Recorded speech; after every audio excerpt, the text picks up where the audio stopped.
மன்னிப்பு என்ற செயல் மனிதனை மிக உயர்ந்த இடத்தில் வைத்துவிடும் தன்மை கொண்டதே ஆகும்.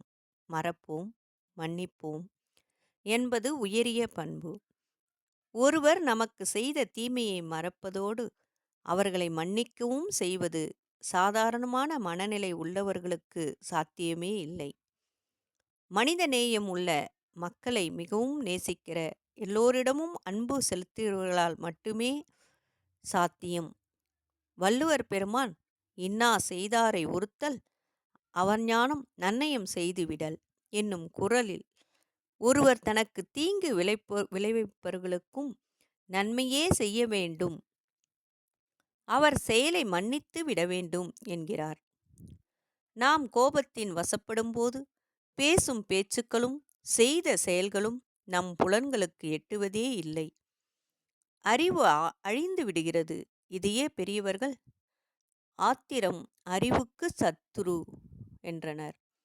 இவ்வாறு சினத்தை இருப்பு கட்டி வைத்து அது வஞ்சமாக மாறிவிடுகிறது. அந்நிலையில் செய்யப்படும் செயல்கள் மற்றவரின் அழிவுக்கே வழிவகுக்கும். தற்சோதனை செய்து மன வலிமை பெற்று கோபம் என்ற குணத்தை வரவிடமாட்டேன் என்ற சங்கல்பம் எடுத்துக்கொள்ள வேண்டும்.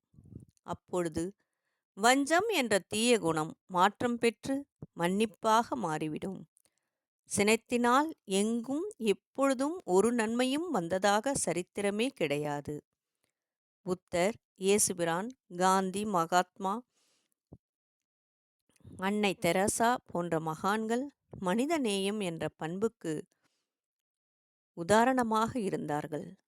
எதையும் மன்னிக்கும் உயரிய பண்பு அவர்களிடம் இருந்ததால்தான் அவர்கள் மகான்கள் என்று அழைக்கப்பட்டனர்.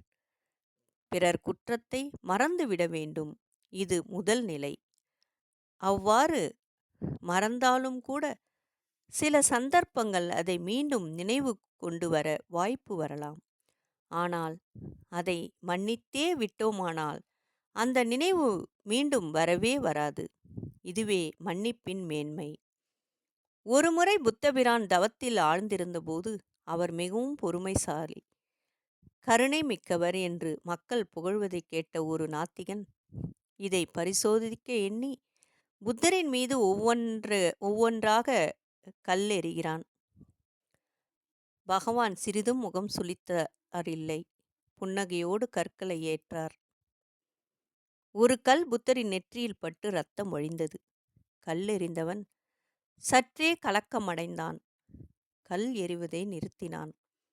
புத்தரை பார்த்து சற்றே கலங்கிய குரலில், உங்களுக்கு என் செய்கை கோபப்படுத்தவே இல்லையா என்று கேட்டான். புத்தர் அமைதியாக, உனக்கும் எனக்கும் பகை ஏதும் கிடையாது. ஆனால் உன் மனதில் தோன்றிய எண்ணத்தை செயல்படுத்தி உண்மையை அறிய முயன்றாய். உன் சந்தேகம் தீர்ந்திருக்குமே என்று கூறினார். முரடன் புத்தரின் மன்னிக்கும் குணத்தை அறிந்து அவர் காலில் விழுந்து மனம் மாறி அவரது சீடனானான் என்பது கதை. அனைவரையும் மன்னிக்கும் குணமே முரடனை திருத்தி நல்லவனாக்கியது. எனவே தீமையை மறப்போம், மன்னிப்போம். வாழ்க வளமுடன். நாமும் நம் அன்பு குடும்பமும் வாழ்க வளமுடன். நன்றி. வாழ்க வையகம், வாழ்க வையகம், வாழ்க வளமுடன். குரு வாழ்க, குருவே துணை. இந்த நாள் இனிய நாளாக அமையட்டும். அதற்கு இறையருளும் குருவருளும் காப்பாகவும் துணையாகவும் அமையட்டும். வாழ்க வளமுடன். அனைத்து அன்பு உள்ளங்களுக்கும் காலை வணக்கம். சிந்தனை கருத்து. திருவண்ணாமலையிலிருந்து ஆனந்தி சரவணன்.